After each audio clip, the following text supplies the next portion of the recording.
So one of the biggest problems I tend to see with people is that they try to overcomplicate their diet, their nutrition, etc. when it comes to the game of fat loss.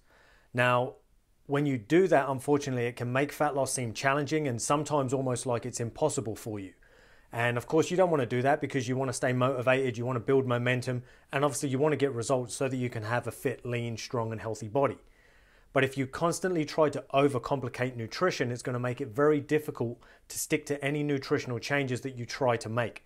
So what I'm going to do for you guys today is give you the 3 key nutritional rules that you need to adhere to in order to consistently lose weight and then maintain your weight loss once you've got there. So the first of those rules is we want to ensure that we remember that protein is king.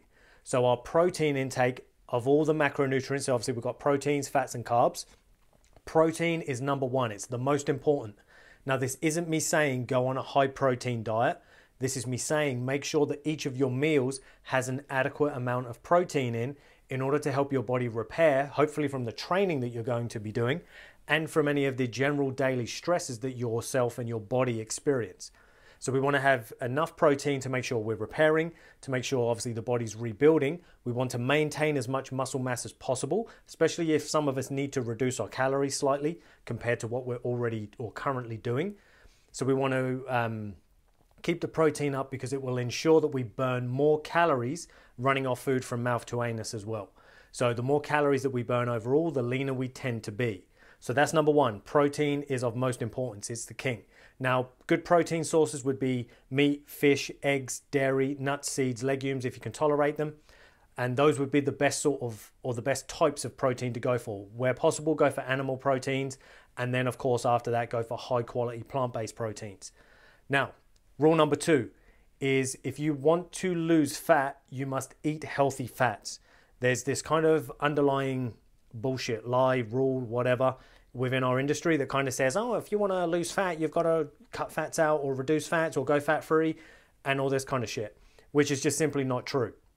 And what tends to happen when we try and take that approach is we end up eating a lot of processed junk that actually has a lot of fat in, but unfortunately it tends to be vegetable oil based, which unfortunately is very inflammatory, causes a lot of damage in the body and in the tissues, which then leads to increased fat gain over time anyway.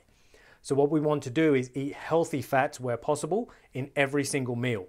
Now, by healthy fats, I'm referring to the likes of fats that your grandparents' parents would have been eating. So this again is all the animal fats, the stuff they tell you is going to clog your arteries. I can assure you it won't. If you look at the real research that's not paid for by big food and all the rest of it, you'll clearly see that that's not the case. It doesn't clog your arteries.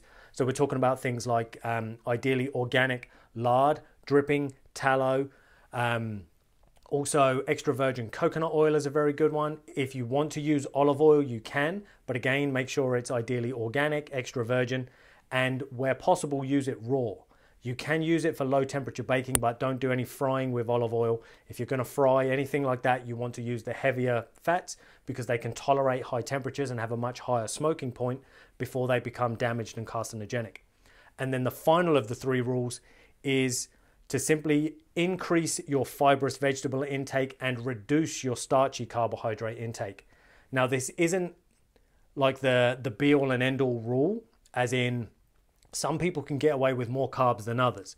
But as a general rule, what I tend to experience with my clients is they're over consuming starchy carbs, but not eating enough fibrous vegetables. So where possible, try to reduce those starchy carbs. That's your things like your bread and so on. Or if you're over consuming things like potato, swede, turnip, and more of the starchy veg, the root veg, if you're over consuming that relative to your fibrous veg intake, you may want to tweak and adapt things a bit so that you're bringing in more of the fibrous stuff, which tends to be your above ground vegetables, and then reduce the starchy veg to help regulate blood sugar and things like that whilst you're attempting to lose and burn fat. Because the catch-22 you have, if you constantly disrupt blood sugar with excess starchy carbohydrate consumption, if you're disrupting your blood sugar continually throughout the day, that's going to make you crave even more junk and even more sugar, which then obviously leads you into this cycle of sabotage over and over.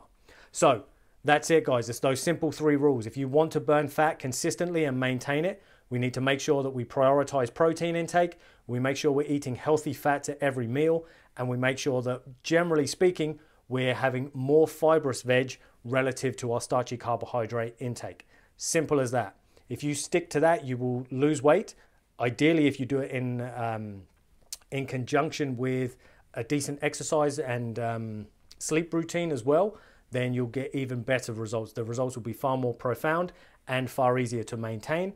But that's it. Just follow those 3 rules. And if you guys have any other questions, as always, like I keep saying, post them in the comments below or post them in this group, and I will get back to you as soon as I can.